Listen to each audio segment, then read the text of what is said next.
Welcome back. The Arkham games have always had a weird relationship with its extra DLC content, whether it be the great lore-expanding Harley Quinn's Revenge, which made fans believe the Arkham games would always have good DLC, or the extremely lackluster and downright boring Harley Quinn story pack in Batman Arkham Knight. See, Arkham does have a weird relationship with DLC, but you could argue the highs are higher than the lows are low. Cold Heart, Harley Quinn's Revenge, and today's subject are all amazing DLCs, bringing new life to the franchise in a way that only good DLC could. So join me as we take a look at one of the last huge Arkham DLCs, A Matter of Family. And drop a like while you're here, it doesn't take much but it helps out a lot. So sit back, relax, and let's take a look at this, shall we? A Matter of Family begins between the events of Arkham Origins and Asylum and follows the events of Jim Gordon's kidnapping, along with a handful of GCPD officers who are taken to the Seagate amusement park, an abandoned amusement park with a haunting past which we'll talk about later. We begin the story as Batgirl, and she enters the park, taking down some thugs and meets Robin at the front gate. Batgirl tells Robin that they can't call Batman for backup because Joker clearly stated that if Batman was spotted, Joker would kill Gordon and the cops. The pair begin making their way up the line to the main amusement park, taking down a handful of thugs as they go, and it's here we're introduced to one of the main gameplay elements in this story, hacking. Batgirl can use the cryptographic sequencer, much like Batman in the main game, to set up environmental hazards, traps, and distractions. However, I do have a bit of an issue with Knight's hacking. See, for some reason, Arkham Knight's hacking just feels off. I can't quite pinpoint it why, but it's not nearly as precise as City's. It feels smoother, but nowhere near as responsive, and I don't know if that even makes sense, but I can't really put into words how this makes me feel. I sometimes feel as if the word I want is right there, but one letter won't line up, and whereas in City you could make a slight adjustment to find the letter, in Night it feels like the whole word will move, or just completely on the contrary, it won't move, and you end up stuck in this constant cycle of looking at the same half-completed word. Aside from this small gripe though, Barbara's main gimmick, and something this entire DLC rests pretty heavily on, is her ability to hack different things around the park and scare enemies, or take them out using the sequencer. And honestly, this works really well. It leans into Barbara's more technological side and her intellect, and it's a fun change from the norm, bringing more preparation and thought into what could have been an otherwise pretty standard DLC story. We get up to the main park and Robin goes to find bombs scattered around the park, while Batgirl heads off to find 3 sets of hostages around it, using the remote Batarang's voice isolation to find where they are. The 3 sections where we have to rescue the hostages are great, each being unique enough to remain fun but familiar enough to remain playable without being overbearing. First, we headed off to the carousel in this playthrough, a really cool combat section where Batgirl has to take out a large group of thugs while 3 officers are slowly drowned in a giant fish tank.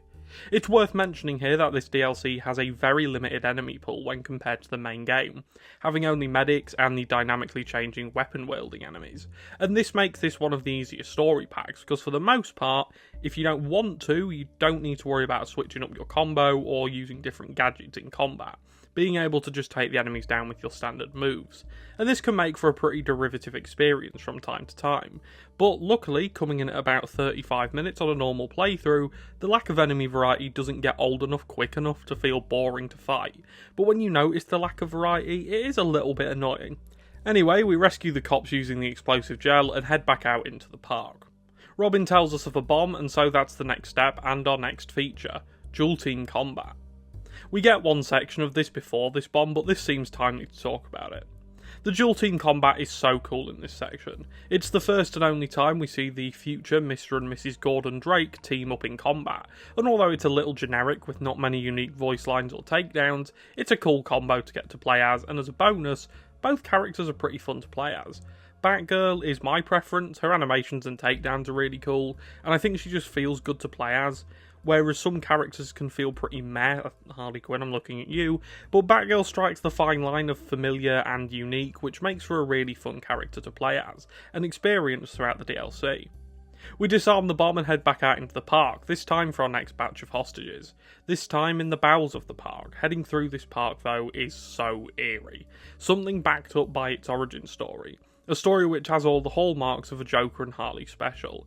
Death, manipulation, and a sprinkle of self-game ending. The park began life as a project by oil baron Edward Burke, and was built under the advice of his close friend Harleen Quinzel for his ill daughter Katie. After showing Harleen some drawings done by Katie, Edward was introduced to a close associate of hers, Jack White. And for those of you paying attention back in the asylum, this is one of Joker's oldest aliases, and he assisted in the creation of the park. Joker would refer Katie to Dr. Penelope Young, and she would begin treating her with Titan, trying to increase her resistance to her illness. And he also, by no ill means, convinced, fully legally, some health and safety inspectors to open the park despite the hundreds of clear safety violations. Once the park was completed and ready to be opened, Joker had Katie killed with a Titan overdose, leaving Edward distraught and on the edge of committing permanent game end. Given he felt he had nothing to live for, losing his daughter and not getting to show her a park, Edward decided he wanted to go back to the lobby, so to speak, and was assisted by Harleen and Jack who... Sorry, Edward decided he wanted to go back to the lobby.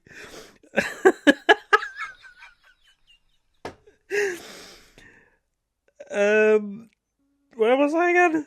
Harleen and Jack would give some pills to end it painlessly, something he'd come to find out wasn't true though, as when Edward took the pills he'd find out they were laced with Smilex, and Edward would quite literally laugh himself to death, suffering a horrible, slow and painful death as Joker and Harley took the park over, giving it their own homely look.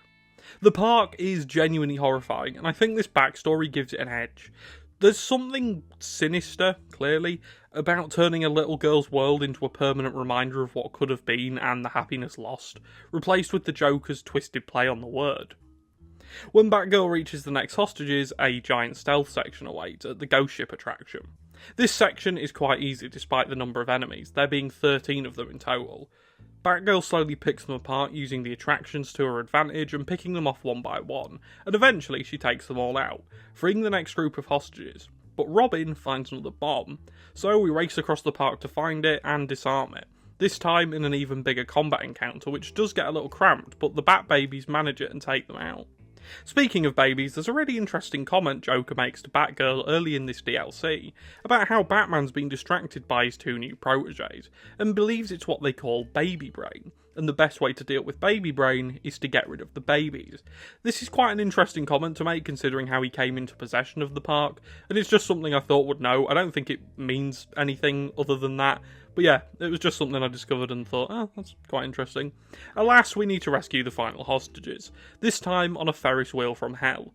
No, not a crappy ride at Disney World themed around some movie no one's ever heard of, quite literally a spinning wheel of death. After taking down the first wave of enemies, Harley sends some more in, and the wheel speeds up, sending the cops trapped inside on a journey they'll never forget. But after taking down Harley's second wave of thugs, we slow down the ride and rescue them. But one hostage remains, Commissioner Gordon. Robin finds Joker and Harley, and so we meet him there, ready to take the dastardly duo down. This fight is really cool, generic in terms of difficulty, but definitely cool. It's actually a full-on combat boss between Robin, Batgirl, Harley and Joker. It's pretty unique. It doesn't do much in terms of mixing the combat up, both of them being able to be taken down with normal takedowns and whatnot, but we do get these cool scripted sequences with Joker requiring two of the Bat's wards to tackle.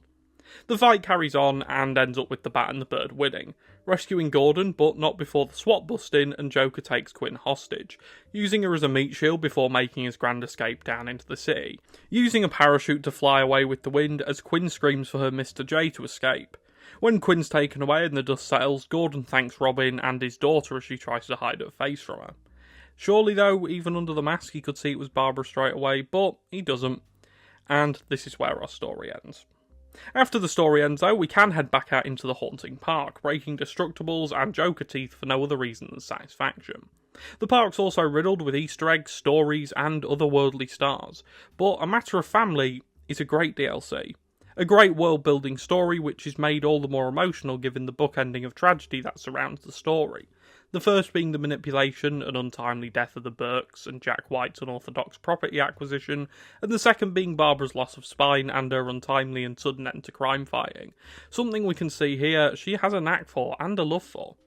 A Matter of Family might not be perfect, but it's an unnerving story surrounding it, the great story within the game and haunting setting, all come together to create what I think is Batman Arkham Knight's best DLC. and at very least it's a damn sight better than the character packs that we got alongside it.